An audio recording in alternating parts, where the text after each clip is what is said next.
Okay, this is the intro for the podcast.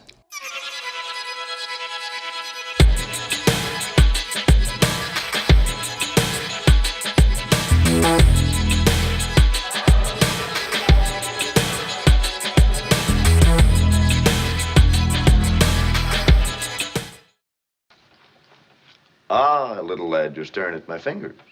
Would you like me to tell you the little story of right hand, left hand? The story of good and evil? H-A-T-E. It was with this left hand that old brother Cain struck the blow that laid his brother low. L-O-V-E. You see these fingers, dear hearts? These fingers has veins that run straight to the soul of man. The right hand, friends, the hand of love. Now watch and I'll show you the story of life. These fingers, dear hearts, is always a warring and a tugging, one again to other. Now watch 'em.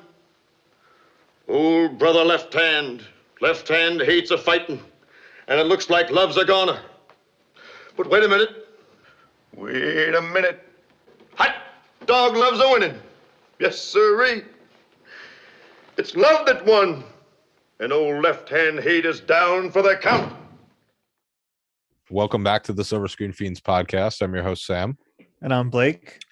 And it's that time of year again. We got the Noirvember wrap-up show, which actually, this is Blake's first time on an episode like this. And with us, as always, is Anthony.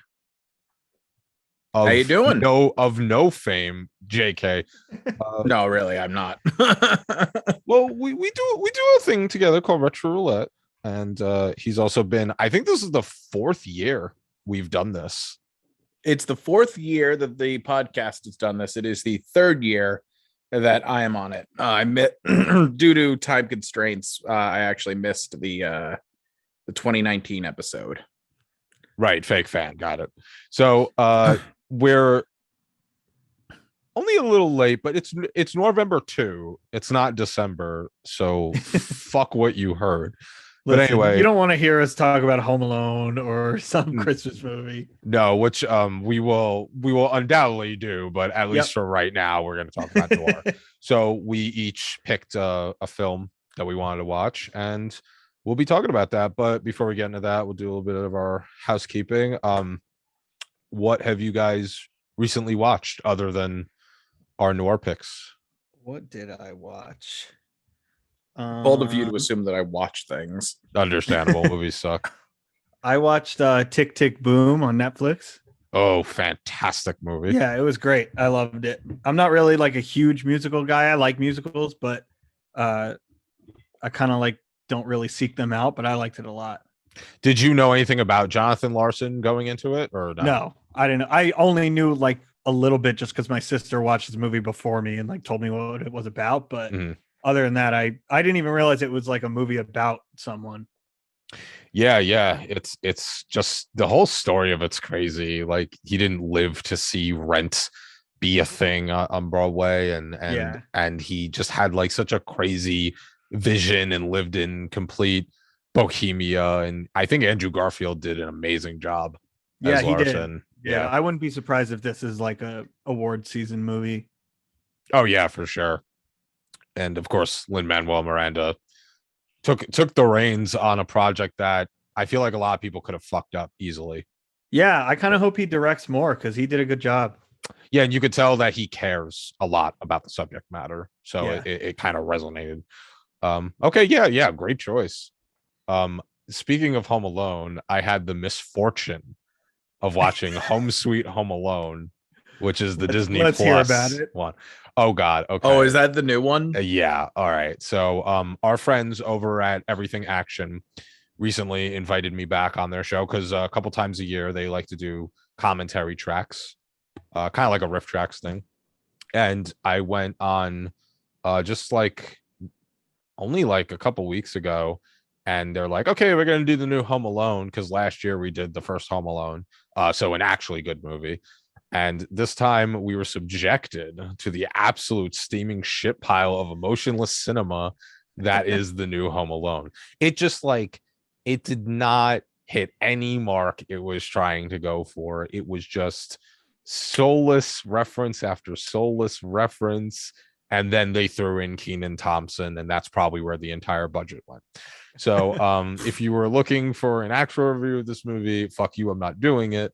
But that is pretty much my thoughts on it. That sounds like a review of the movie, if you ask me. It is absolutely soulless. And I don't go into I think this is the 6th one in the series. Don't get me wrong, I'm not going into the 6th Home Alone being like, yo, I'm gonna be blown away. I'm just saying at least they could have tried. Like they pressed the fast forward button multiple times to get you to where the original Home Alone was in regards to like the storytelling and the narrative. So it's just like, okay, yeah, like this thing happens and then this thing happens and then this thing happens, but there's no exposition. Like it's literally just like zip, and then the thing from Home Alone 1 happens. Zip, then the reference from Home Alone 2 happens. Zip, then Buzz is there as a drunk cop. It's like, so is it connected to the other movies? Because I don't know anything about it. It's like it is and it isn't. Like there's like a home security company called McAllister Security, and like it links it to that, and Buzz is actually in the movie, and he and like I said, he plays like this fat washed up cop who he thinks it's like a prank call, because when they go there, of course, like he gets fooled into thinking that that everything is copacetic, and then goes back and eats like this giant buffalo chicken wrap in his car. But that's really like the only connection to the universe. Like they try to do so many things with this movie that just absolutely sucks. But anyway, yeah, and by the way, I'll be sharing where you can find that commentary track. My condolences. I don't even want to do it, but I just feel obligated to do it. But you'll be able to listen to that track is actually pretty funny. So if you wanna be absolutely scarred for the rest of your life, join in. So yeah, that's really what I watch, because other than that, I just been catching up on a bunch of TV. Like I finished Chucky, which was phenomenal. Yeah, I started that finally. Honestly, show of the year for me. Like I have no hesitation saying that. I yeah, think the way I've they been handled enjoying it a lot. Yeah, the way they handled the finale was brilliant, and there's going to be season 2, which is dope. And I finished F is for Family, and I watched a little more Bebop, and just like a bunch of random shit. But yeah, other than movies, like they suck, dude. I don't want to talk about movies, except these. These 3 are pretty dope. These 3 were pretty good. Yeah. So I guess we'll just hop right in. You've been with us enough to know what the definition of noir is. We're not getting into the whole background and bullshit. So we're just going to kick it off with The Stranger, which is a very, very under the radar movie. I try to talk about this movie to people, and no one knows what the fuck it is. I'll occasionally get some people that are like, oh, is that the Nazi movie? Or does that have Orson Welles? And they'll know, but like I think this is a really underrated movie, and not enough people talk about it. Especially because it comes from Orson Welles, who pre-obese Orson Welles, who was absolutely crippled by the fact that Citizen Kane was really the only thing he was known for. And his work was a lot like Picasso. People did not start taking notice of Welles until after the fact. So when Kane came out, yeah, obviously, like it was revered, but not as much as now. And then he did The Stranger, and then a slew of other movies that didn't really pan out that well, let's just say. But The Stranger really is like that needle in the haystack that does deserve to be discussed, because it is not only a phenomenal film, it's an excellent noir. And all around, it's out of most of the movies I've seen, it's definitely one of the most suspenseful out there. And so yeah, anyway, so Orson directed it and put himself in it like he usually did. And he plays Charles Rankin, or does he, who is a history professor living in Connecticut. And surprise, surprise, he is actually a Nazi criminal named Franz Kinder, who did very, very atrocious things. And it at some point in the movie, I think it's like the middle. I want to say it's like the middle of the movie when they're Mr. Wilson and one of his colleagues is discussing the severity of what was going on with Franz and the Nazi party. He was basically like, yeah, he was actually Hitler. Like, he was giving commands to the camps, and he was in charge of putting forth all the atrocious acts that he did. He engineered a lot of the execution methods. Yeah. Yeah, so he was instrumental in all the terror that was going on. So Franz Kinder, he flees Germany, and he has his entire identity destroyed. Like, any documentation that could be tied to him, he gets rid of completely. So we cut to Connecticut, where he's got this seemingly great life. He's a professor. No one knows his real identity. And he's about to be wed to the daughter of a Supreme Court justice, which obviously is no accident. Played by Loretta Young, who I actually don't know off the top of my head. I don't know what else she's been in, but she looks like a lot of those actresses from like the 30s and 40s that I've probably seen her in a bunch of pre-code shit, and I just don't recognize it. But anyway, so on the same day of the wedding, Franz is tracked down by Meineke, who is a fellow Nazi criminal. And he recently discovered his passion for religion, which really pisses off Franz, but also more importantly, he's the only person that could properly identify Franz. And if he allows him to live, he's probably going to be found out. And he figures out that he's probably being tracked. Like, that's probably the reason Meineke's there. So he kills him in broad fucking daylight. He strangles him, throws him in bushes, then tries to like drag him into the forest, and then buries him. And I just love, like, when we rewatched this, I kind of laughed at that part, because he's just like it's literally broad daylight. Like, he just got done talking to a bunch of his students on this walkway, and then Meineke confronts him, and then he just fucking strangles him to death. So mid-prayer too, and which like really cements the evil nature of Franz. Oh yeah. And so kills him in broad daylight, and then he also ends up poisoning Mary's dog Red, because the dog keeps trying to dig up the body of Meineke, and he knows that that's going to be a problem. But then enters the brilliant Edward G. Robinson as Mr. Wilson, who I don't think he has a first name in this movie. I don't recall that. I think he's just Mr. Wilson. IMDb just has Mr. Wilson in it. Oh, okay, yeah. So Mr. Wilson, who and obviously Edward G. Robinson, who is just the fucking master of the genre and just crime in general. I mean, Scarlet Street, Key Largo, Woman in the Window, Nyasi, literally like an entire generation of people know him as Nyasi, and like that's just my favorite thing ever. But so Mr. Wilson comes into the picture. He tracks down who he thinks is Franz Kinder, and he's on this whole investigation. And the movie ends up playing out like a cat and mouse game between the two of them. Except what's interesting about this movie is that in a lot of other thrillers or suspenseful investigative stories, it usually plays out in a longer span, but this one almost seems like, it's funny, we were talking about Columbo off the air, but it seems like this one plays out like an episode of Columbo, because Mr. Wilson comes into the picture and he's about 80% sure that Rankin is Kinder. And then he finds that, and then like his beliefs are pretty cemented after that. So the rest of the movie is just making sure he has the concrete evidence and to corner him that he needs to. So I find that really interesting. And I know, Anthony, we were talking about this too. Like, we would have liked to see Wells and Robinson on the screen together longer.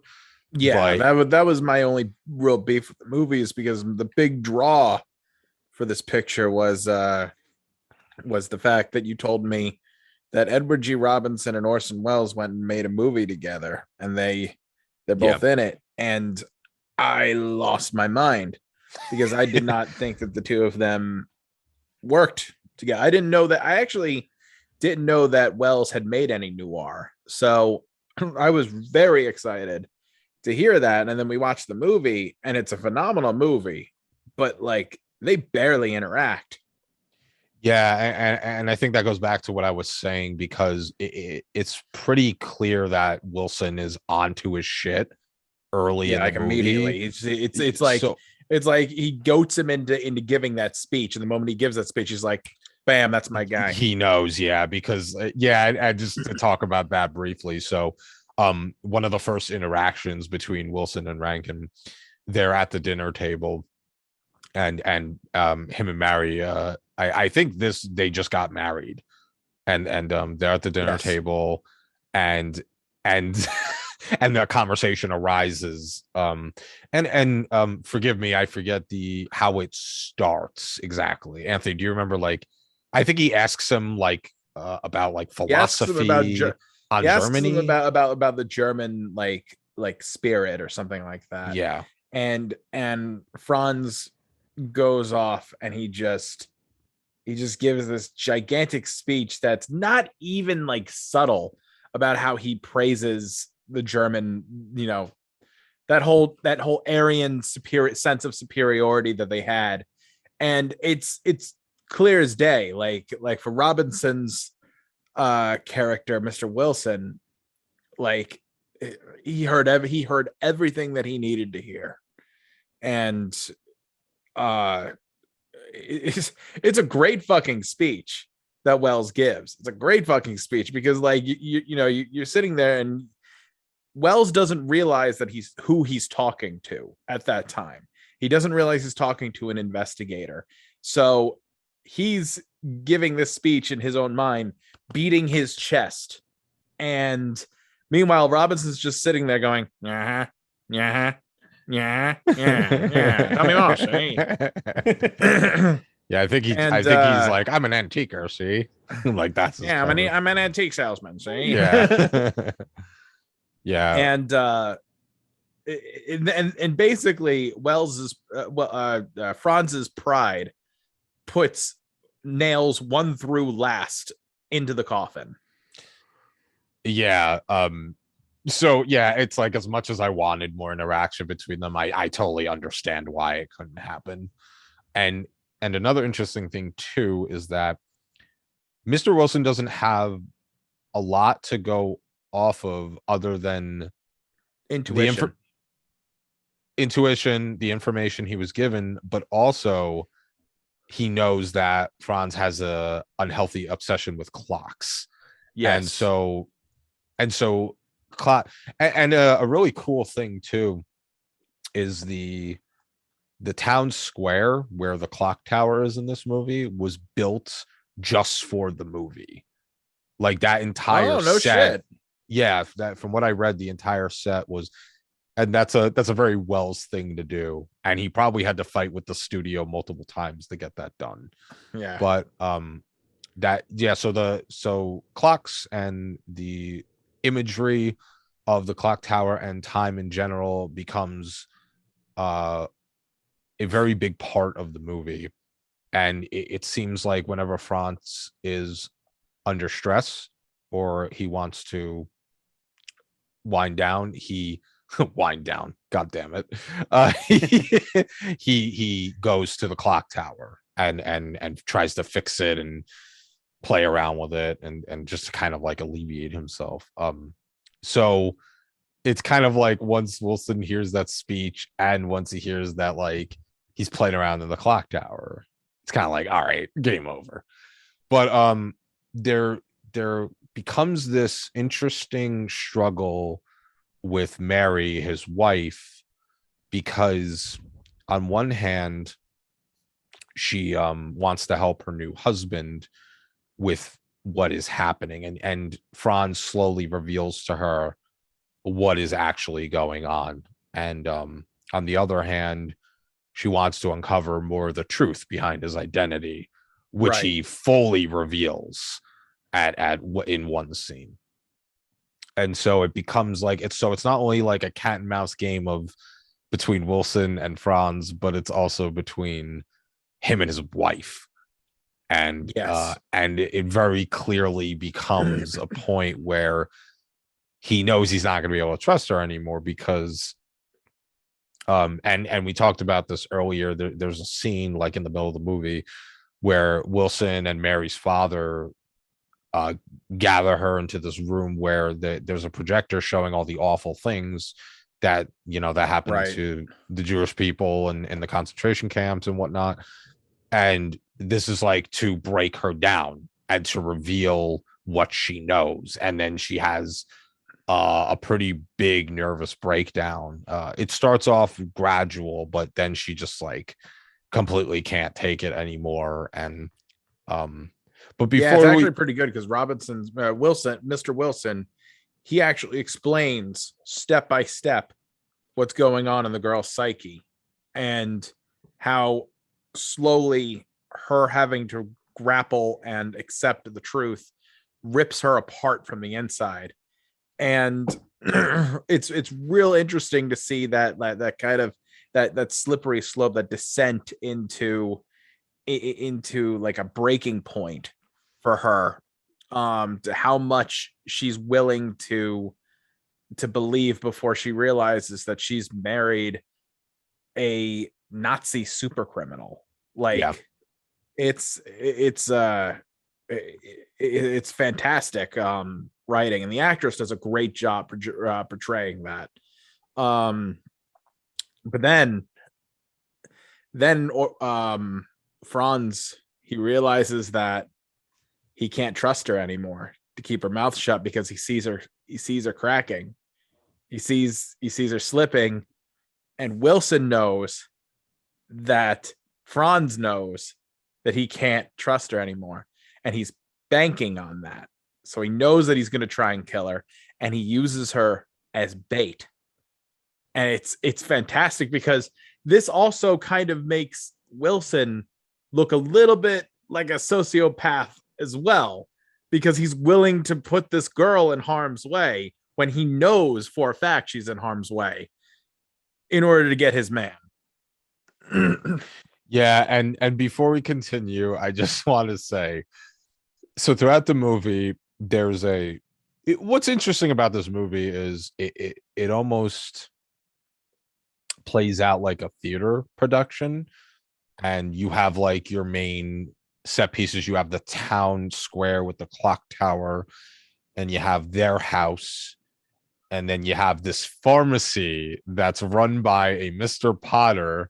Oh my God. Is probably one of my favorite characters in movie history, because all he wants to do is play checkers.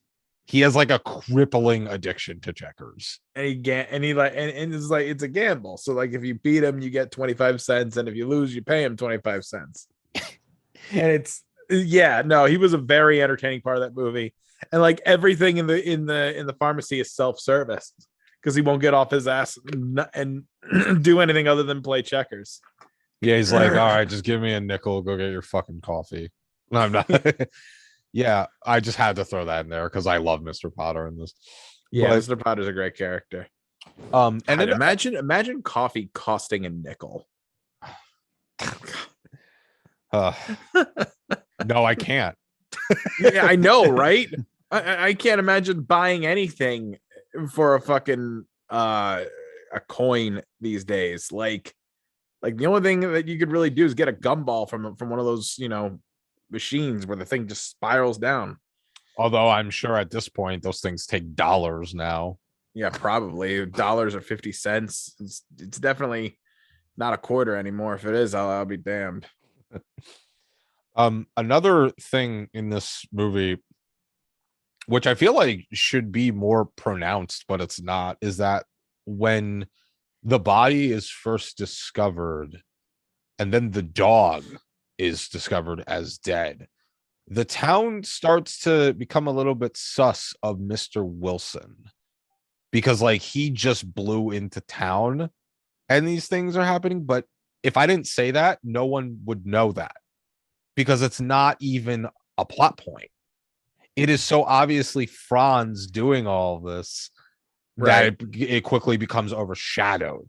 But I thought it was interesting just to throw that in there. Is that like, that's a very like, it just goes to show you how much of a devious asshole he is that like, even if the town kind of thought for a second Wilson was doing this, it quickly got overturned. Yeah, real fast. Yeah. Well, also it helps that Wilson started turning the town against Franz pretty quickly.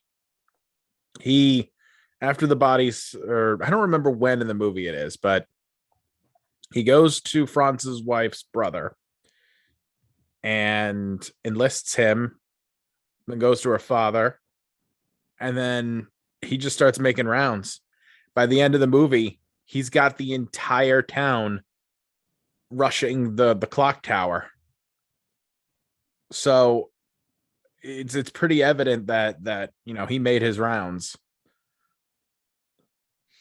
Yeah, and it's and so that and when they show that at the end, at the finale, where they where Franz is back at the clock tower and Mary follows him after like an attempted murder where he like cuts one of the steps on the ladder hoping that she would fall down. And then like the town fucked. And then there's like this angry mob and the town congregates and then Wilson's like, give it up, you can't go anywhere. And see, you're caught like a fish in a barrel. And it's great because you think that, oh wait, like is there a way for Franz to get out of this? And then like once he's shot, you realize like no, he's fucked. Because like that's the cool thing too, is that the movie's really suspenseful, but like they don't draw out that final sequence. Like it's pretty to the point because his wife's the one that kills him too. Yeah, it's like poetic justice. Yeah, because he tried to kill her. Yeah. So and the way Franz dies in this is brilliant because he's killed by the only thing he loves in the world, which ironically is almost a metaphor for how Hitler died. It's like he died to the only thing he loved.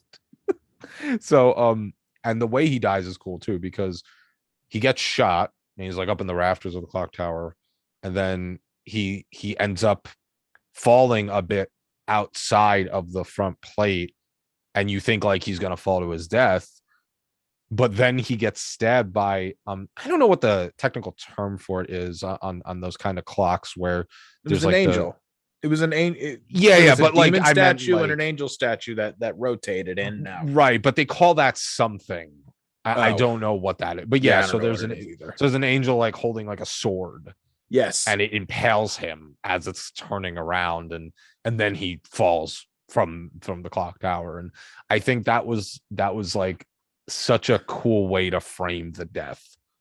Yeah, because the way that the clock worked was that the angel with the sword is chasing and driving off a demon, and right as he falls, and then the demon retreats behind him, and then the angel runs him through. Symbolically, the angel kills the demon that is Franz Kindler, and then he falls. I know at the time, that's brilliant storytelling and it's poetic and stuff. Me watching it where I am now, I said, oh my god, this is way too on the nose. It screams Orson Welles, but it's very on the nose. Oh yeah, I could see that. Yeah, but again, for the time period, it's brilliant. It's masterful storytelling. It's masterful poetic justice. But I don't know. I've seen it. I've played enough games and I've seen enough movies that I've kind of become a little jaded, where I just kind of rolled my eyes at that a little bit. I get it. You hate movies. They do be sucking. So do I. I know Blake hates The Stranger. Yeah, it's true. And all movies. What did you think about The Stranger? I liked it. It was good. Yeah, I'm not like a huge like Orson Welles fan, so I haven't seen a lot of his movies, but I liked it. I liked his sweet mustache. Well, it's funny because speaking of his face, I was telling Anthony this.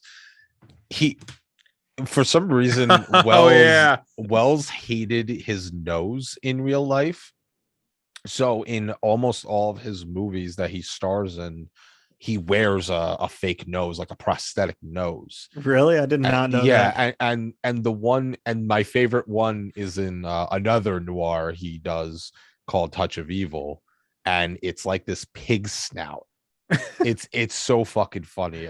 You have to look this up because Does he wear one in this movie? Because you can't tell. No, I don't think so. I think in this one he's normal because like in this period of time he was still kind of sane. Like he was just like trying to still push boundaries with his movies, but he wasn't like off his fucking rocker yet. But I think kind of sane is a great word that describes Orson Welles because he's a creative genius. He's brilliant at what he does, but my God, was he a madman? Yeah. Well, I mean, here's the thing is a lot of his issues would have been solved if he played ball with the studios. I get having your artistic integrity, and you did it with Kane because you almost got the studio fucking demolished, and Magnificent Ambersons was great and all these other movies, but like after that you should have played ball a little bit more because it's very clear where his career went. Well, I was reading like a bunch of the trivia and stuff on this movie, and this was like the first movie of his that actually made any money at all because his others did not. Yeah. And it also said that they cut like half an hour from this movie and the footage is just completely lost, and he was pissed about it. Yeah, there's a lot of cases with Wells in his movies being cut because the studios and the focus groups didn't really understand why it needed to be as long as it needed to be. Like famously, The Magnificent Ambersons, which is his second movie, which I think is one of his best, has like the original cut of the movie, I think is supposed to be close to 3 hours long. Holy the crap. Final movie is like an hour and 20 minutes. Wow. And they're maybe 2.5 hours. All I know is it was supposed to be a long movie. And there's actually a team that recently returned from Brazil in search of the lost footage because it was assumed that it was gone forever. And this happened to him multiple times. And there were movies that like couldn't even get made. He wrote entire scripts for movies that couldn't get made. Like there was a Moby Dick adaptation he wanted to do. That would be fucking crazy. That would have been Orson good. Welles, Moby Dick. And a bunch of years ago, I think 2019, The Other Side of the Wind releases, which like who knew in the 21st century a new Orson Welles movie would come out. And that was one he was working on for a while, which is actually a really good movie. If you guys haven't seen it, it's phenomenal. And it's basically, he denied this when he was alive, but it's very much about his life because it's John Huston as a washed up director on his final film, trying to make ends meet and make the production work and move along. And it's very clearly a biopic on himself. You know, that's the next like Oscar biopic they need to make. They need to make an Orson Welles movie, like a real like studio, get like some huge actor to do it. Which actor? Who plays Orson Welles? Who plays Orson Welles? That's a good question. Chris Pratt. I'm pretty sure just from you joking about that, I think I just heard like Orson Welles do 69 barrel rolls in his fucking grave. Oh my God. But you guys realize that if he wrote an adaptation of Moby Dick, that means that there's a parallel universe where Orson Welles plays Captain Ahab. And which means that also there's an alternate universe where we can make the joke of, oh, what luck. There's a blubber nugget stuck in my beard. Yeah. Yeah, good. They're chewy. Yeah, it really, Wells's life is unfortunately an example of what not to. No, I'm kidding. It really is a shame though, because he had all this work that could have come to fruition. And yeah, I mean, I would love a biopic on Wells. I don't know. Oh yeah, me too. I don't know who handles his estate these days. I don't know like how they would feel about it, but especially after watching Mank, because Mank was basically trying to tell to me the real story of how Citizen Kane was like is more than co-written. Like Mankiewicz did a lot of the heavy lifting on the screenplay, but I think that it made Wells look like a little bit of a villain. And I think that maybe the estate that handles Wells's affairs might take that as, I don't know if we want a biopic about him, but yeah, maybe they will do it. I don't know. My dream scenario is that this movie was already made in like the early 90s with Scorsese directing Robert De Niro as Orson Welles. That's my dream version of that biopic. That boom. I don't know who played Wells in Mank, but whoever that was, I completely forgot about Mank and that I had seen it. But whoever played Wells in Mank did a really good job, a really good impression. Actually, I think that whoever that was, that could probably be the actor who does it. It was an actor named Tom Burke. He's not in much else.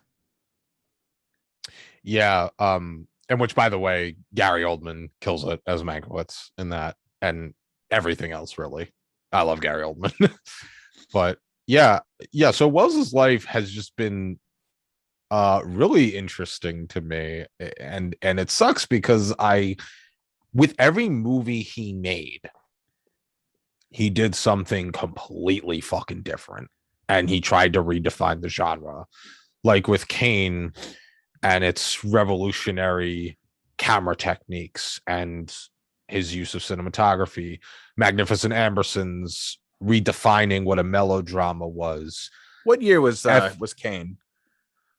I 41? Actually, is it 41? 41, you said?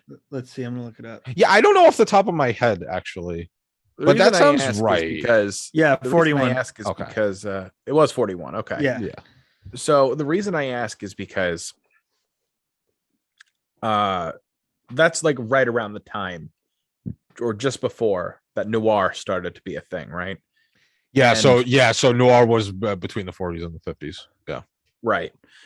The reason I wanted to bring that up makes sense is because Kane has a lot of noir like aspects in it. Use of shadows, especially. There is a lot of noir stylistic choices in Kane.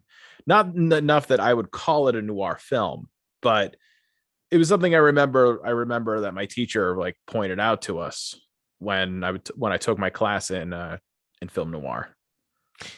Yeah, there's definitely there's a lot to say about how much of an impact like German expressionism, for example, had. Yes. Like if it wasn't for German expressionism, we wouldn't have most of those kind of dynamically lit, grim, gritty movies throughout the 20th century of Hollywood.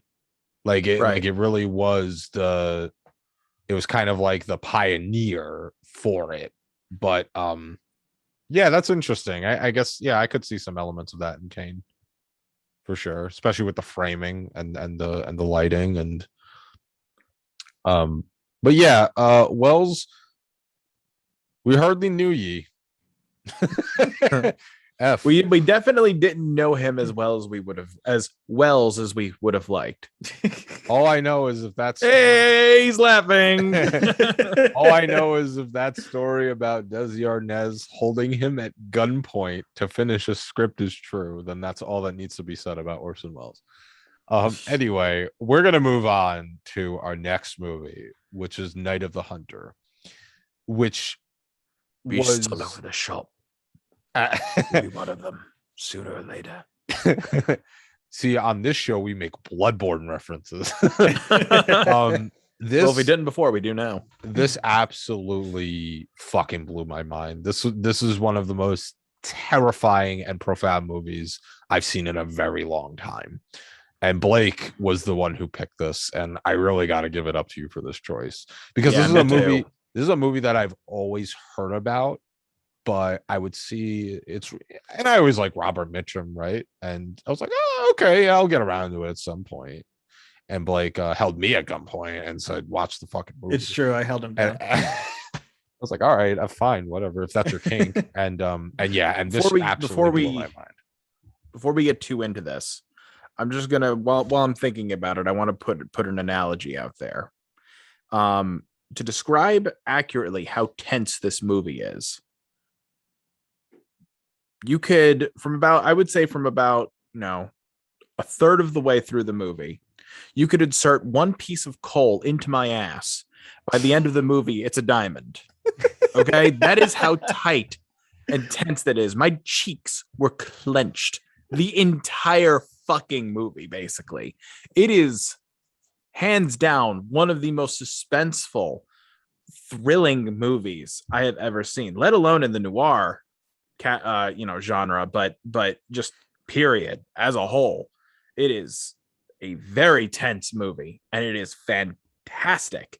It also uses children more or less as the main characters, which is something I have never seen in a noir before, which I thought was very creative. But yeah, go ahead, Sam. Yeah, and this one is, and so what's interesting about this movie is, first of all, it was directed by Charles Lawton, who was a pretty well-known actor back then, but this was the only movie he directed. So it's like, imagine coming out the gates with your directorial debut and you knock it out of the park with this He one. quit while he was on top. Like and I don't know if that was on purpose, but if it was, great job to him, because this is how you do a movie and then end it, and that's it. And which I I was talking to Anthony about this. Blake, did I ever talk to you about this rumor about Charles? I was gonna say, is he gonna bring it up? Yeah, okay. So so apparently, and I don't know how true this is, but it is content warning. This is fucking disgusting. This is absolutely disgusting. So apparently, and this comes from a source. I don't know how credible they are, but one time Charles Lawton was in the kitchen putting together a sandwich, and there was like two other people in there, and one of the people like wrote about the story. So the quote is, having arranged the lettuce, tomato, and buttered bread, Lawton needs only one more ingredient, provided by the hustler during a quick trip to the bathroom, after which the lettuce and tomatoes reappear with a light brown smear. No, it wasn't Nutella. This was your proverbial shit sandwich. Which begs the question, why even bother with the lettuce and tomato? It's actually crazy because it's a textural thing. He actually did go on from the tomato. It pairs well with the shit. Understandable. He actually did go on to direct one more movie under pseudonym. That's why people don't know about it. It was called Two Girls, One Cup. Oh yeah, right. Many years later. Yeah, you see what we had here was the prequel. It was called One Man, One Sandwich. Now wait, I'm curious to see. Okay, he died in 1962, which means it's still possible he could have risen from the grave and directed Two Girls. He faked his death. That's clearly what he it faked was. his death. He pulled an Andy Kaufman. So yeah, I had to throw that out there because James, if you're listening, James hates when I tell that story. I just do. So directed by Charles Lawton, out the gate, great fucking movie. We have a crooked preacher, Harry Powell, played by Robert Mitchum, who really could have done anything at the time because he was that talented. But at this time, he was more known for playing not like villains. He played like the bad boy He played like someone who was like the anti-hero. He wasn't really like a role model, but you wanted to be him kind of, at least if you were a man in the 40s. You know, he'd smoke on camera, he'd have like a cool way of talking, he'd always have a witty remark. So Mitchum kind of controlled the scene at the time. And he was a perfect choice for this because it's not anything like he had done before or after. So he's this preacher who we very quickly find out is a piece of shit. We find out about these murders, and he steals a car, and he ends up locked up with a man named Ben Harper, who before that happens, we see him running to his house with a large sum of money, fleeing from the cops. I think it was like $10,000. It was $10,000. It was 10,000, which like back then, 1940, whatever. Fuck ton of It's money. a lot. You could retire on $10,000. I mean, easy. shit, dude, $10,000 now. I would love to. So I don't know if I'd go. I don't know if I'd want the chair for $10,000. No, I would not either. But he knows that he's going to be sentenced to death whenever he gets caught. So he runs to his house, and he confides in his young kids to his son, who I think his name is John, right? Yeah, I think it is John. So his son John and his even younger daughter Pearl. He's like, okay, here's the money. Like, don't tell anyone where this is, not even your mom. And once you grow up, you can use the money for, helping you live and whatever you want. So meanwhile, back in prison, in the cell, we see Harry talking to Ben, and Harry eventually extracts the information out of Ben that he's got all this money, and he sets off to the small town where Ben is to try to get his hands on it. And it's so funny because it's such a textbook, like, howdy doody sugar-coated bullshit persona. Like, the town immediately loves him because he's a preacher. Specifically the owners of this local ice cream shop named Scoop, which is where Ben's wife Willow works at. And they're basically like, they're not her parents, but they're basically like her unofficial guardians. Like, they care about her, so they end up being like the driving force of morality throughout the movie. But when the preacher comes in, he immediately wins the hearts of everyone. And what's so funny to me, and I mentioned this to Ant when we watched this, is at first Willa's hesitant about this man because she's not really like fully religious. She doesn't know who this guy is, and everyone is so like into him. And the old woman who owns the shop, it's like, oh no, go talk to him, go ask him about his past, whatever.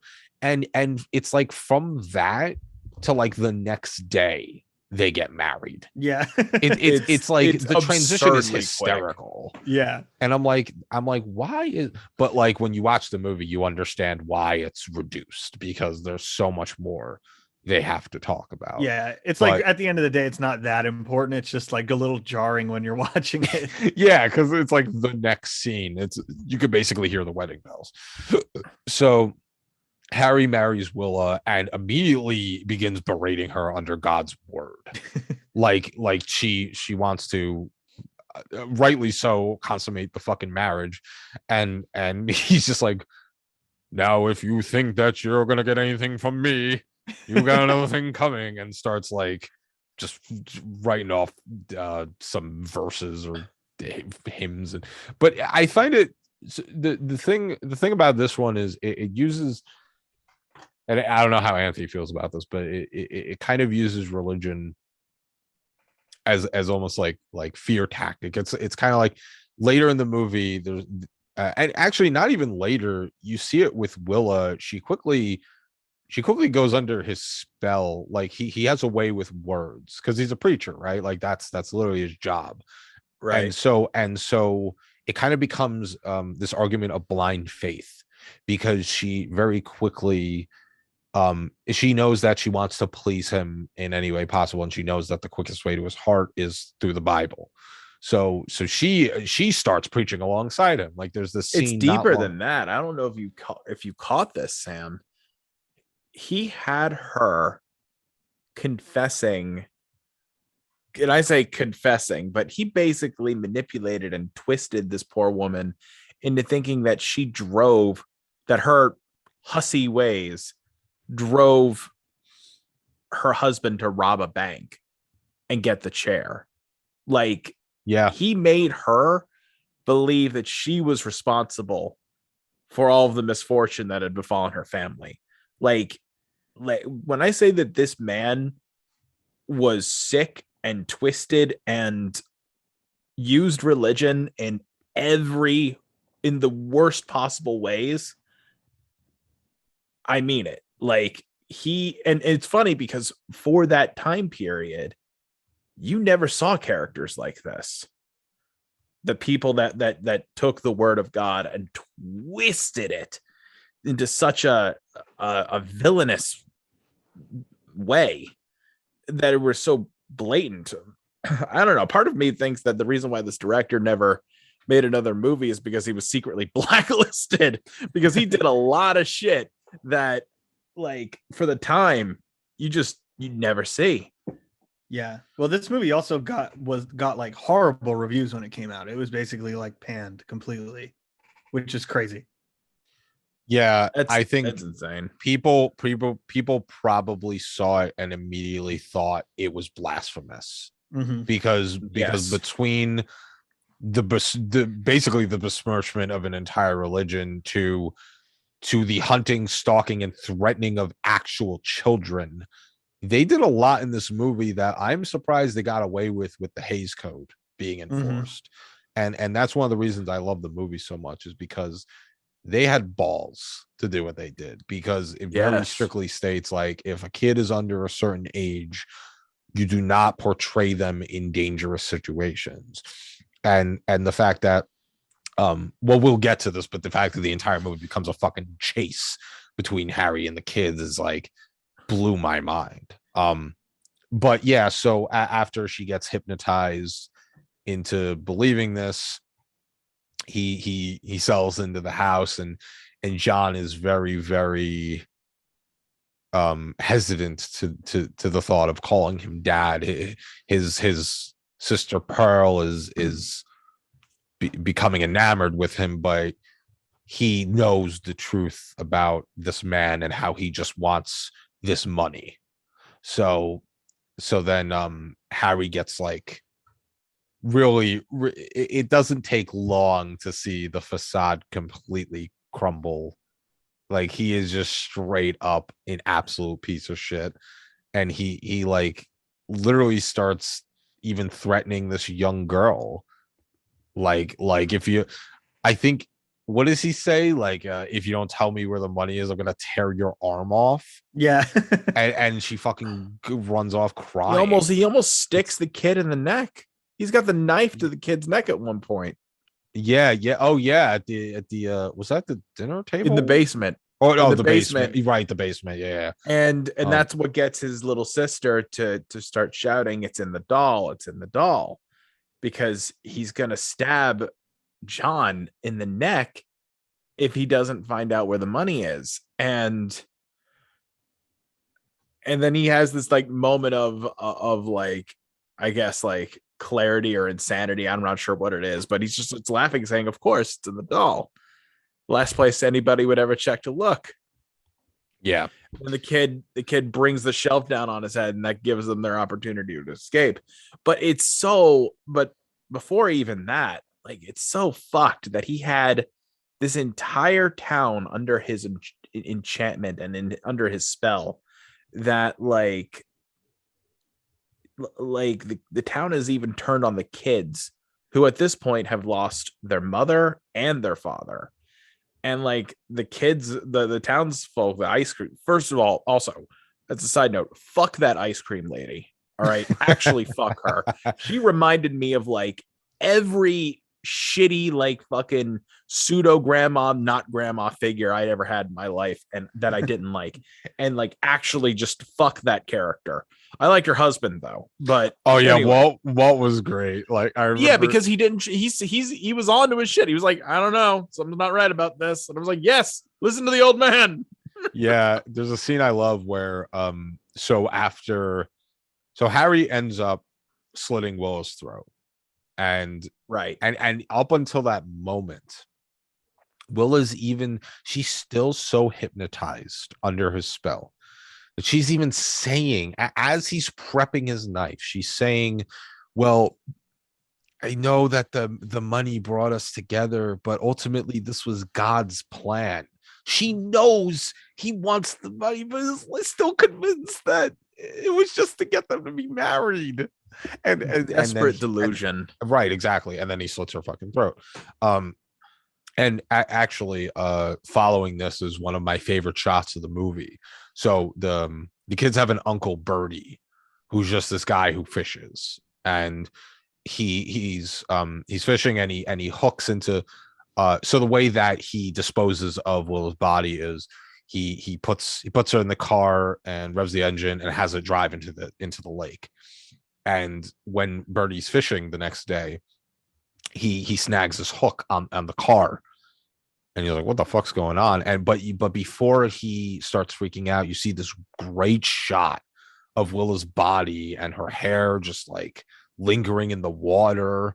And I love that shot. Yeah, that scene so is cool. Unexpected for, like you said, like how the fuck did this movie get like released in 1955? Because it's like, I don't know. That shot was very unexpected of just like a waterlogged corpse just there, totally in the middle of the movie, like well lit, you could see everything. It was just like so like I'd also be interested to know the logistics of how they pulled that off, because they don't have special effects or anything, and that looked pretty damn convincing. That looked like a real person. That didn't look like a prop or a doll. Mm-hmm.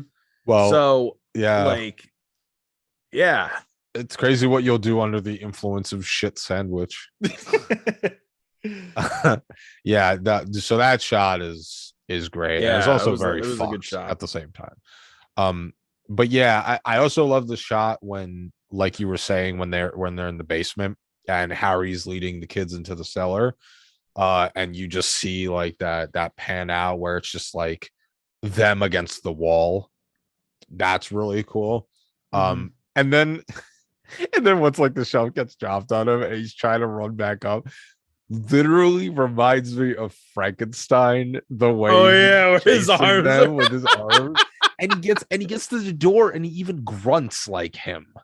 Mm-hmm. Like Harry has some weird sounds in this movie. I don't know if you noticed that. I mean, they honestly, I would think it's purposeful, because they really do a good job of almost like treating this movie like a monster movie, because there are so many scenes and like shots where Harry is framed the way that like you would expect a monster to be framed in a movie.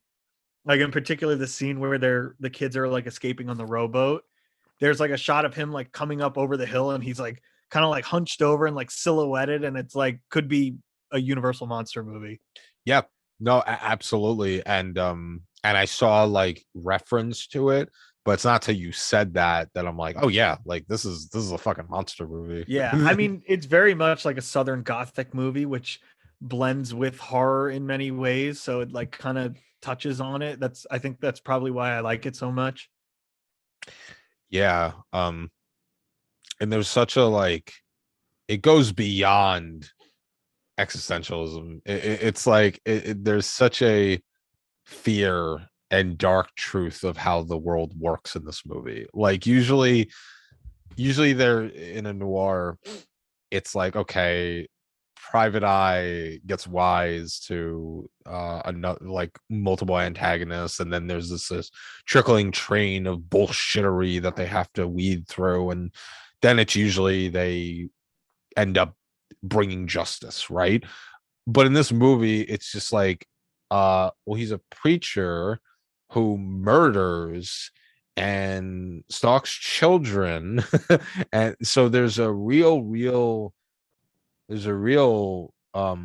honest conversation happening in this movie about the world. And I think a lot of studios were afraid to have that conversation, which is why it is so taboo for the time, so to speak, Yeah. because when you're adhering to studio code back then, it's usually, oh, it's all hunky-dory here, we'll have a great happy ending, and the Well, villain yeah. dies, and then I they was get gonna away. mention the ending. Like the ending almost feels like it doesn't fit this movie in many ways. It's almost like too thank you happy. so much, because I said the same thing. Yeah. He did, The yeah. ending does not work at all for me. It feels like they either the studio made them end it that way, or they did it to like appease the studio. Because I feel like this movie would have hit so much harder if it did have kind of like a bleak ending.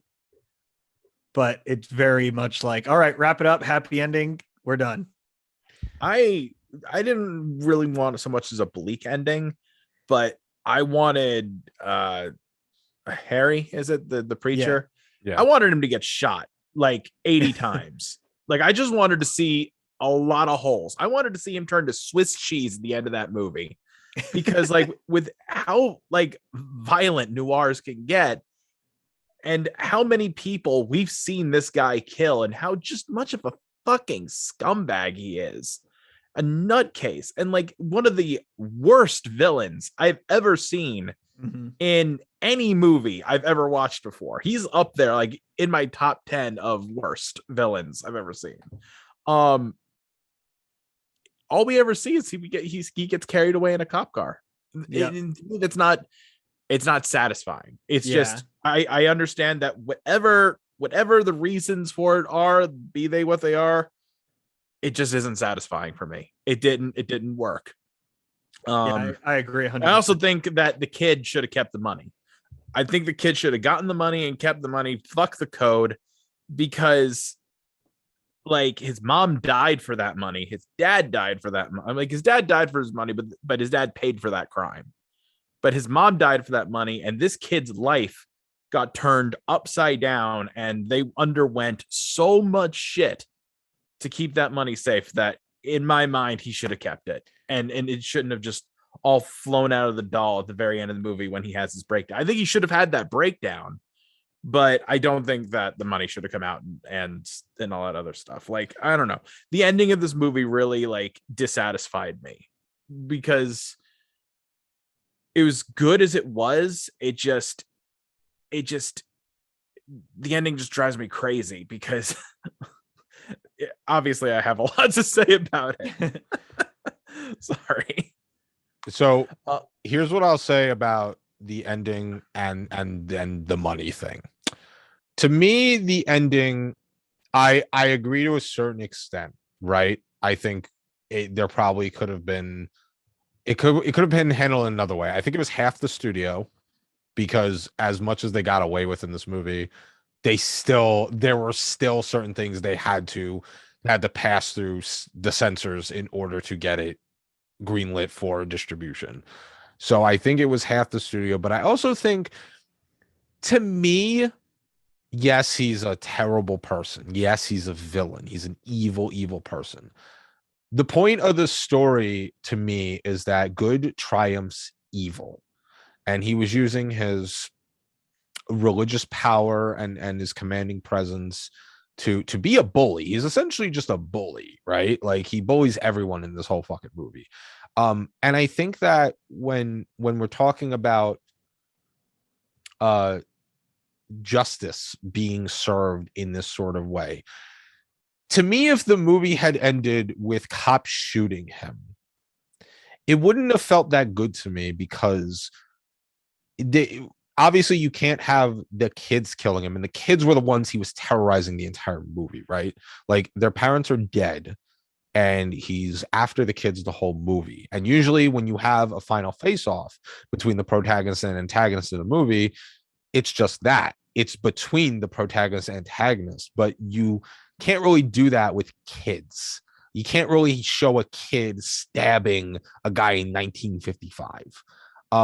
As fucked up as most of the shit was in this movie. So that's the reason I forgive the ending, is because, look, yeah, we would have wanted to see it. Like, a part of me wants to see that, but him, like, and the executioner at the end is basically just like, you know, I'm gonna see you soon. Like, you're dead, right? And it's like, I know I would have we would have liked to see that, but I think it's acceptable when we're talking about number one, kids, and number two, the whole biblical narrative of the movie is good versus evil. Good beats out evil. The thing about the money too is that, like we were talking about earlier, how he's so hypnotizing, how he gets everyone under a spell. To me, it was almost strangely beautiful in a way that John has that breakdown, because it got to a point where even he couldn't handle it anymore, and he was the driving force of separating the good versus evil in the movie, and him breaking down, him knowing where the money came from, knowing that the money came from a bad place, knowing that this man, he wants nothing to even do with this money anymore. If he grew up with this money, it probably would have ignited trauma in him. I mean, this is me just looking very far into it. I know that like he deserved the money, right? Like, I'm not arguing he shouldn't have had the money. I'm just saying I'm satisfied with that because it makes sense according to the narrative of the movie. If this was like a 30-year-old protagonist, he should have walked away killing him and with the money. But I get it, right? It's kids. It's about the good versus evil nature and the human element and condition. So I'm forgiving of that, But excuse my absolute rant. That's just and my your usual thought playing of devil's advocate. That's just my thought on the end of the movie. Well, if no one does it. Actually, I have a question for you, since you're the one who recommended this movie. Sam and I were left a little confused by the mob at the end of the movie. What was the mob actually going on about? Were they like being destructive because they were trying to hurt the family, or were they being destructive because they were trying to like lynch the preacher? Because I know that they were in the courtroom, they were shouting like, lynch him. Yeah. Well, the whole time they're shouting Bluebeard, which is like a reference to like the story of Bluebeard, who like killed all of his wives and stuff. So I assume it's meant to be directed at him for all of his murders and everything. But yeah, that's just my interpretation. But yeah, it's kind of weird. It's another part of the ending that's like a little bit weird to me, but I don't know. But yeah, that's what the Bluebeard references. It's like a folk tale where like Bluebeard killed like 30 of his wives, and like I think it's the story where like he gets a new wife and he tells her like, you can't open this door in the house. You could do whatever you want in like this mansion, but you can't look in this door. And like obviously eventually she looks in that door and it's like all the bodies of his previous wives. And so he's like, oh, I have to kill you now because you looked in the door or whatever. I'm pretty sure that that's the story. I hope I didn't butcher that, but that's what the reference is. So I think it's more about all of the murders he's committed, all the women he's killed. Mm-hmm. Yeah.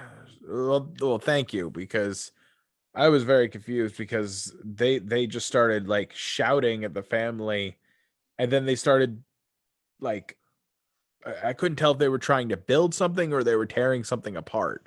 But the whole mob scene was very confusing. Yeah.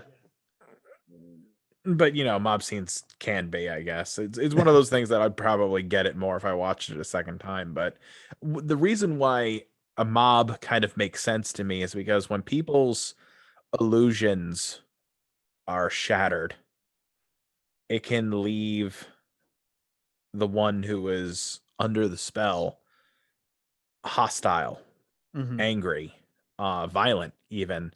And this entire town's worth of people was mystified by a good man of the cloth who turned out to be a serial killer. And I could definitely see how that would turn a town with nothing, quite frankly, nothing better to do, into a rioting mass. Yeah, and also I definitely think monster that's movie. part of it too. Yeah, I was gonna say it's another parallel to like Frankenstein. It has to be on purpose because there's too many. Yeah, I know. Yeah, like it's a whole other like essay to write or something about the similarities between this and like the Universal monster movie. He Yeah. plays the worst monster of all, man. Yeah. Probably a tagline on some poster.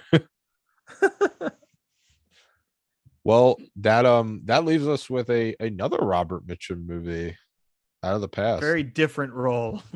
Very different role. Yeah. Absurdly different. Oh, real quick, we didn't touch on it. There's that famous speech, the love and hate speech, Mhm. Oh yeah, which he stole from Radio Right. Which I actually didn't know this is where that came from, but I'm sure like the speech came from before this too, but I didn't know the origins of it.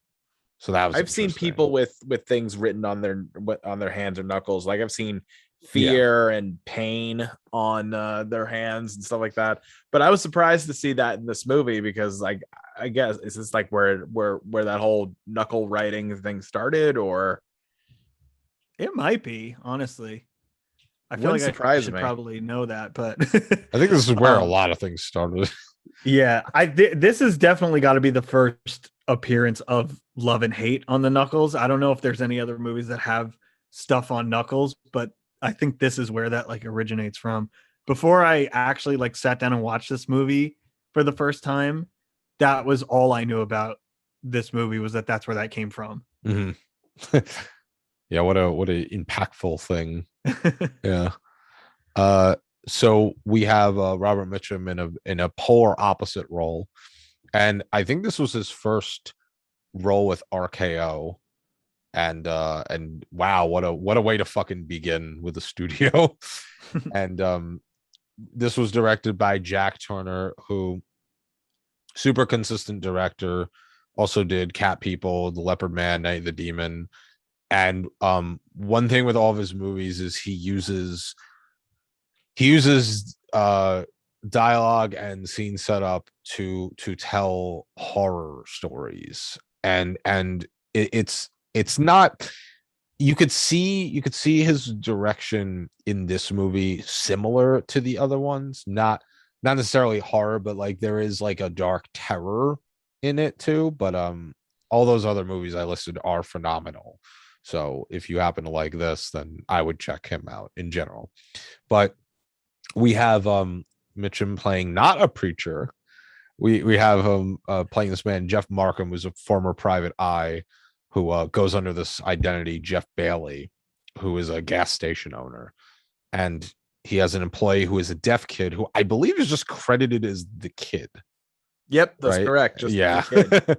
Which Deaf yeah. and mute. Yeah, Cannot I love speak or these hear. movies that just didn't want a world build and were just like, just call him the fucking kid. I don't care. And and so we get this shady crook from his past named Joe, who he's the reason he left the podcast because he's a crook, and he and he pays him a visit at this gas station, and Joe's boss is this crooked gambler, Whit Sterling, who's played by Kirk Douglas, who is basically the physical embodiment of Ren Hoek from Ren and Stimpy. And he's made a career of always playing like these slimy villains. But I think this was only his third movie. But you can see the Kirk character coming out of him in this, and then throughout his whole career, he basically played the same person over and over again. Well, anyway, Whit ends up hiring Jeff to track down his girlfriend, Kathy, who's played by Jane Greer, who does a great job. Fantastic femme fatale. I think out of all noirs I've ever seen, she does the best job at keeping you on your toes and not knowing whose side she's on, which like in a noir, everyone's always out for themselves, but you never quite know because there's this whole thing of she ends up falling for Jeff. They end up in like a romantic thing, but you know, there's the glaring issue that is it Katie or Kathy? I can't remember. Kathy. By the way, is it Kathy? Okay, Kathy. Kathy the reason that Sterling hires Jeff is because Kathy shoots Sterling and steals $40,000. But Jeff and Kathy end up falling for each other. But then she leaves him to go back with Whit, and she's playing like both sides of the field, and Jeff is caught in the middle of this because Whit wants She's to basically doing whatever she can to save her own skin, is what she's doing. Oh, exactly. And Whit wants Jeff to settle a few scores. See, so he becomes tangled in this web of but he is no fool. He knows he's playing a mental chess game, and he knows what's going on.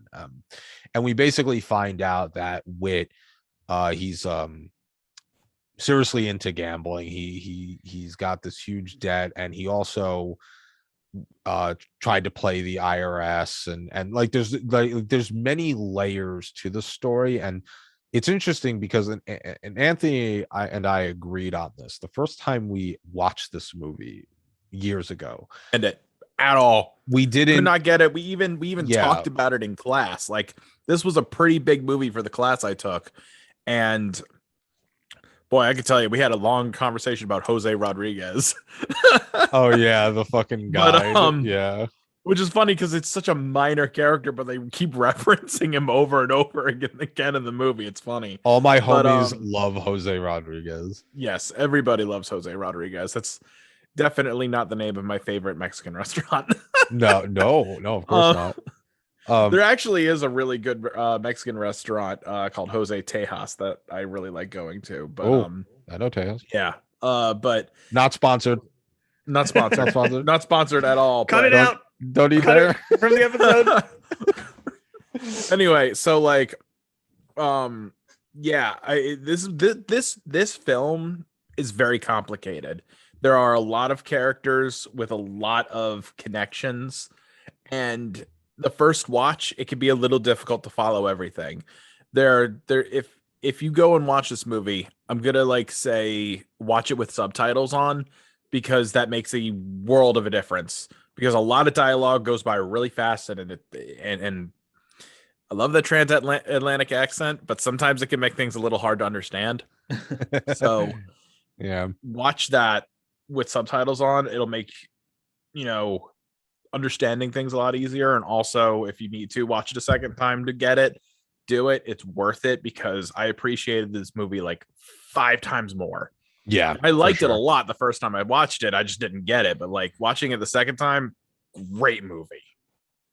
Yeah. And and one thing I didn't even mention is that Jeff has this girlfriend, Anne, who we see earlier in the movie, and he and because he left his past life in the past, obviously, he was reluctant to tell her the truth, and then finally he does, and that's like it starts as like a minor plot point, but it ends up driving him and his actions, and then ultimately the end of the movie too. But anyway, yeah, so like on the second watch it's a little easier to understand, but then you find out about this crooked lawyer, Eels, who you find out helped with dodge like I think $1 million in taxes, but now he wants to blackmail him for 200 grand.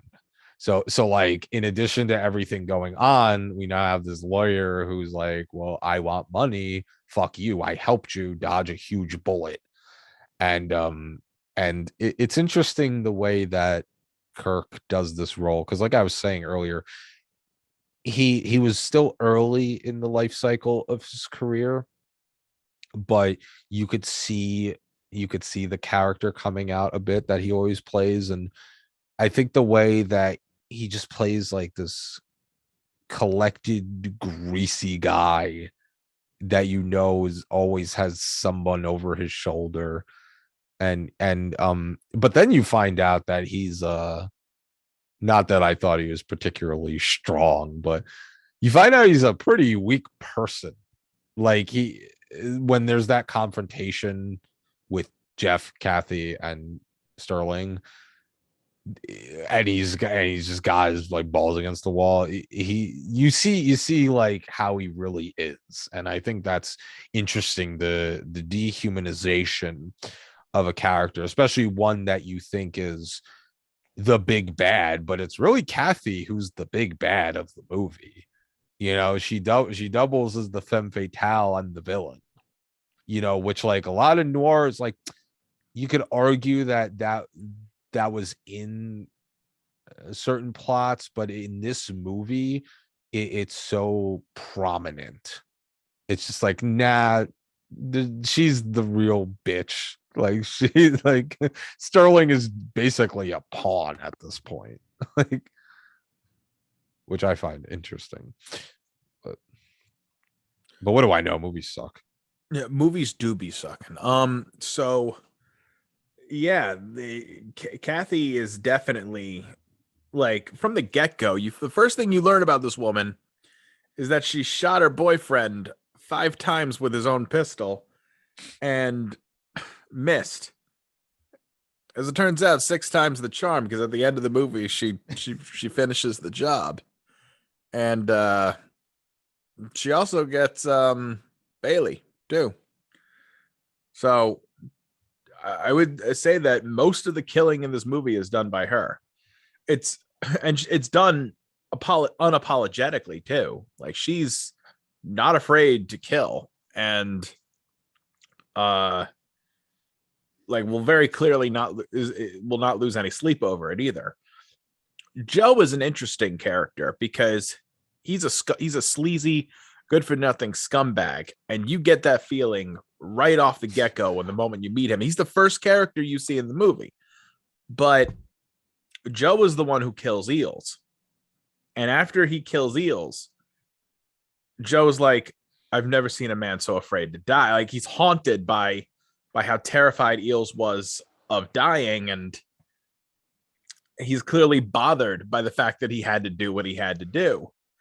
So it's interesting that like Joe kills a scumbag lawyer that's blackmailing his boss and is sweating over it and clearly bothered by it. Kathy, she'll pop a cap off in whatever motherfucker's ass she pleases. She ain't gonna give a shit. Yeah, and she even gets Sterling to sign a fucking affidavit claiming that Jeff is the one who did the murdering. And it's like, and so there's like a very big back and forth, a lot of betrayal, a lot of double crossing, and I love that so much. That like just when you think it's done, it's like, oh, all right, Jeff tracks Kathy in Acapulco. Okay, and then they get back, and then they're hiding their love. Then they want to run away. Then Kathy has another motive. Then Jeff has another motive. Then Sterling has another motive. It's just like it's never ending, and I love that. Like when you think you understand what's going on, you don't. There's still something else happening. And the best part is that at the end of the movie, no one knows what really happened or whose motives or loyalties lied where. Yeah, because everyone's fucking dead. Yeah.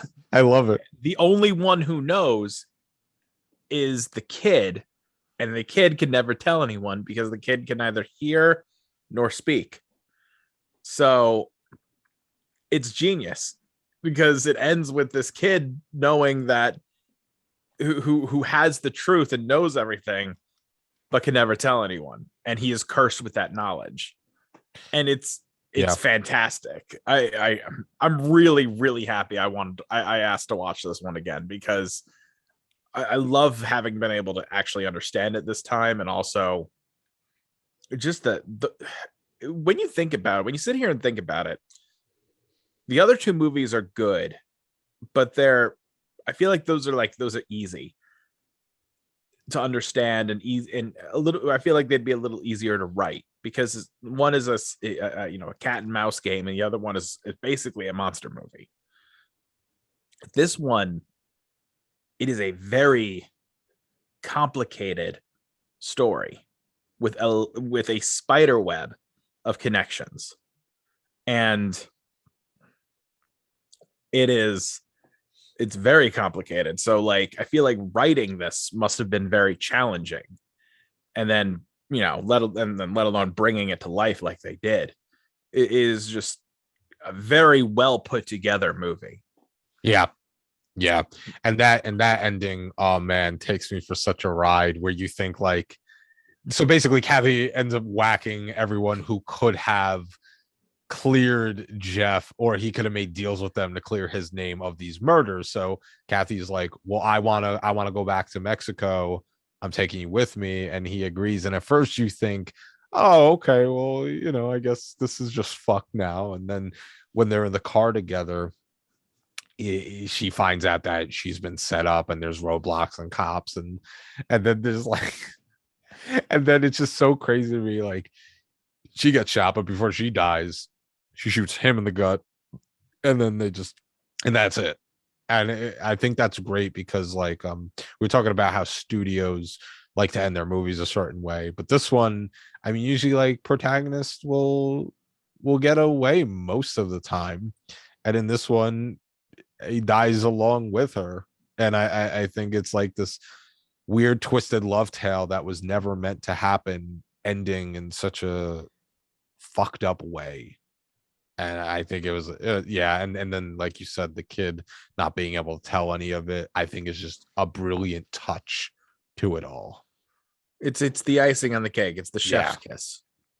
Yeah, so Out of the Past, when I think noir, it's Maltese Falcon pops in my head first, but it is quickly followed up by Out of the Past, because it's a noir of a noir. It is exemplary. That's one of the reasons why I think I remember it so well, even though I didn't understand it, is because this movie did a lot for me in that class.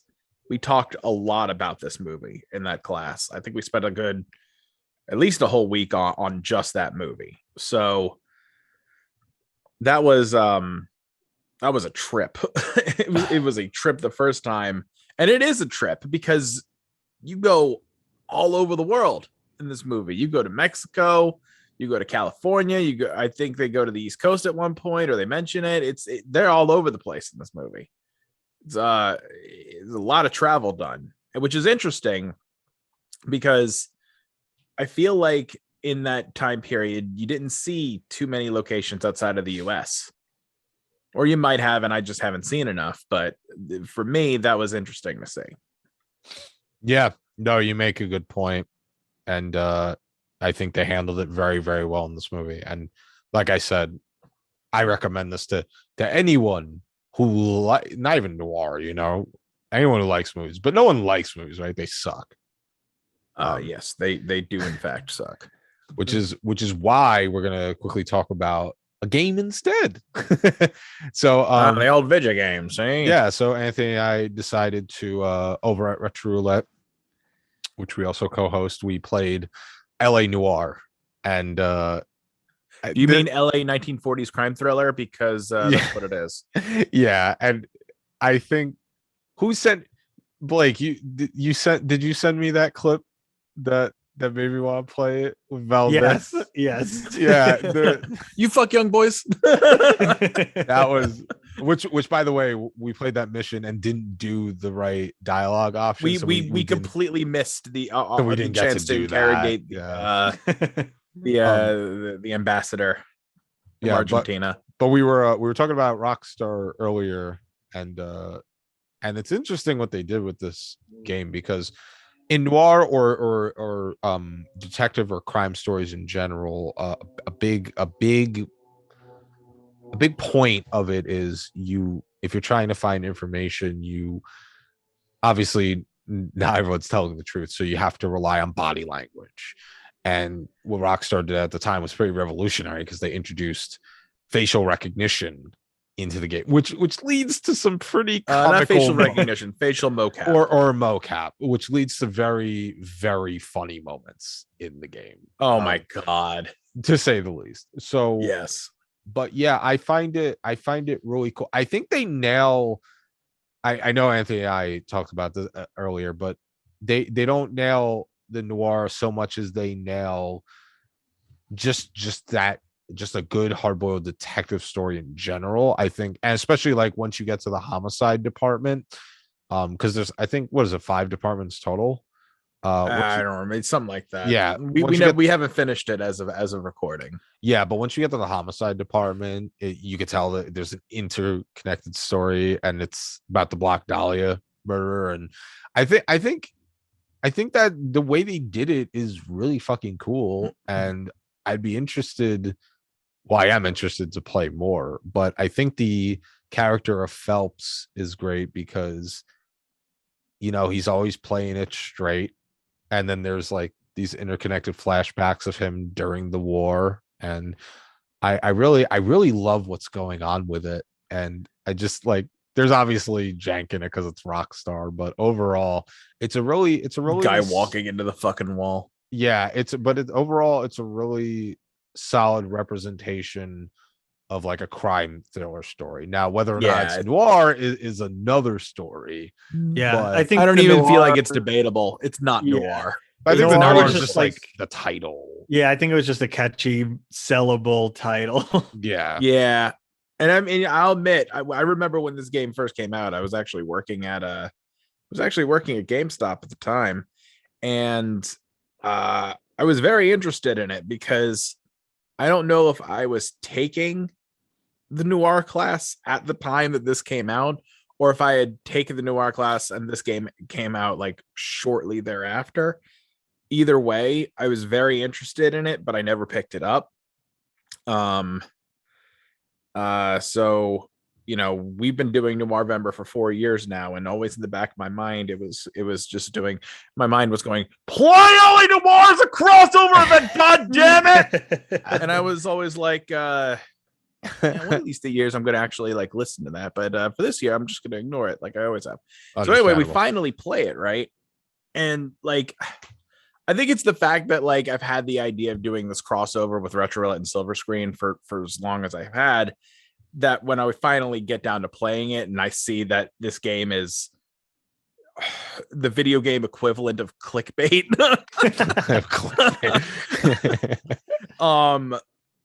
that's one of the reasons why I was so disappointed. Now, that said, I have one question for you, Sam. What's that? Why are you turning on your siren? So to inform Blake and those who wonder why you just shouted that. So in the game, and I don't know if it's every partner, but did that start with Rusty, or was it the department before Rusty? No, it was I think it was actually the first or second department. I think it was very early game. Yeah, it was the first or second, and we were on a tail chase, like a stealth mission, and we had to tail a car. and I'm not and just as a joke, I put my siren on, and my partner yells that at me. He's like, why are you turning your siren on? And like, as funny as it was, I appreciate like how realistic of a detail that is, because it's like, yeah, obviously call him the fuck out if he's gonna be stupid enough to put a siren on, you know. But yeah, I got a good laugh out of that one. Okay, so I'm glad we're kind of all on the same page here that LA Noir is not noir. No. Oh yeah. But can we please talk about Chicken Police? Oh my god, yeah, we can. I have so much to say about this fucking game.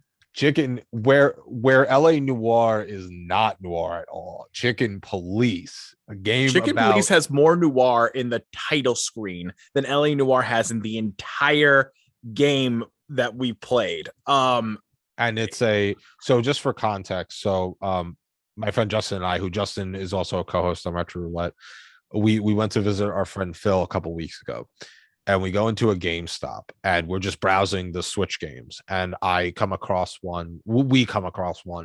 It just says Chicken Police. And we're like, what the fuck is Chicken Police? And we're looking at it, and I'm noticing that it looks like a noir.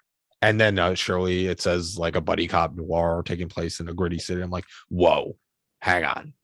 It's a game about animals in a noir story. And we're like, yeah, we're buying this immediately. So we played a little bit at our friend's house, and then we streamed it also on the channel. And it is It is. I don't even know what to say about this. It's perfect. It is. You know what? I'm just gonna fucking say it. I can think of there's nothing wrong I could find with this game. It is way too good.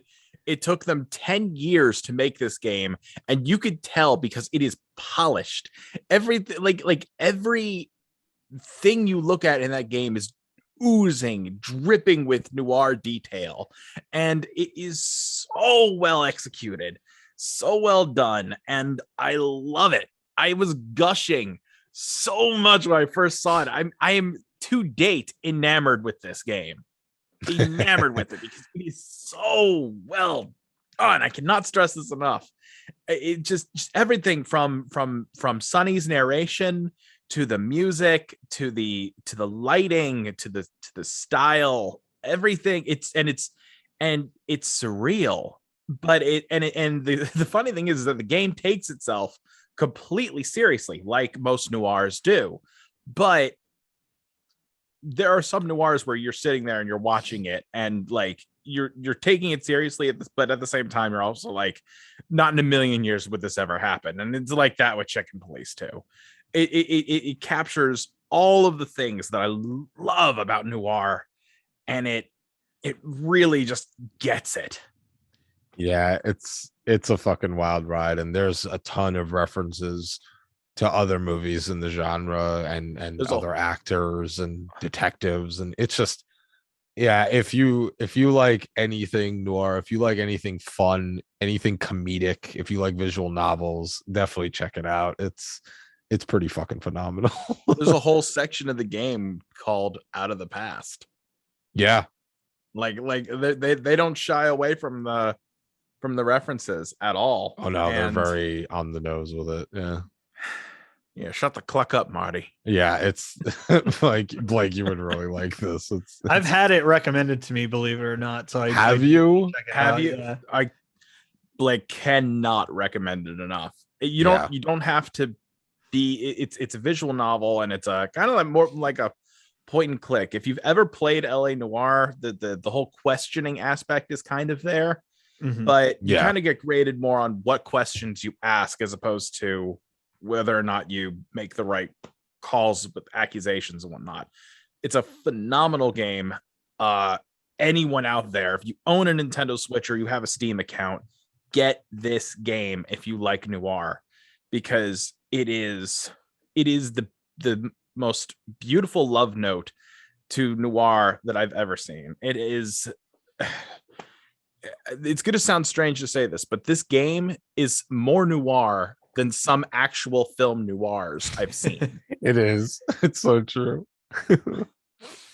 So the Wild Gentlemen, who are the developers, if you're listening to me, please sponsor us. Please. We love your game. we truly do. Please sponsor. But yeah, and I cannot believe this is the 4th Noirvember wrap up. This is time fucking flies. But yeah, that's and we went with 3 because like that's just kind of, I think, the right number. You know, there's 3 people. Do the fucking math, everyone. Get woke. And I think that it's good that we pick movies that are so similar yet vastly different at the same time. And I think it just goes to show you that the whole genre is great, because there's really, like, even though there's usually rules and traits you follow, there's not really, it's such a broad definition that it encompasses almost everything that we've talked about, and even above and beyond. Like you were talking to how there was elements in Kane and in future projects, and then the whole subgenre of neo noir. There's so much about this. Is why I love talking about noir. There's so much about it that you could talk about endlessly. It doesn't just start here and end here. There's so much more to discuss. But that's it for today. You'll have to check us next year, where we're gonna do Noirvember in January. We're gonna one up ourselves and do it in January. But, fuck it. 2022, every month is noir month. Yeah, honestly, we could just interchange between horror and noir. I'm cool with that. Let's do it. All right, Wait. boys. It's been great. Good night. Yeah, this has been great. And Anthony, thanks again for coming on for Noirvember. Absolutely, anytime. I will do this until I drop. And this has been the Silver Screen Fiends podcast, and I've been your host, Sam. I've been Blake. And I've been Anthony. And we don't actually end shows properly, so bye. check him and me out at Retro Roulette, I guess. I don't like promoting myself twice. It's okay. I hate it too. Anyway, enjoy Bye-bye. enjoy your stogie, enjoy your glass of whiskey, Yeah. Okay, see. and remember, love and hate on the Nux, baby.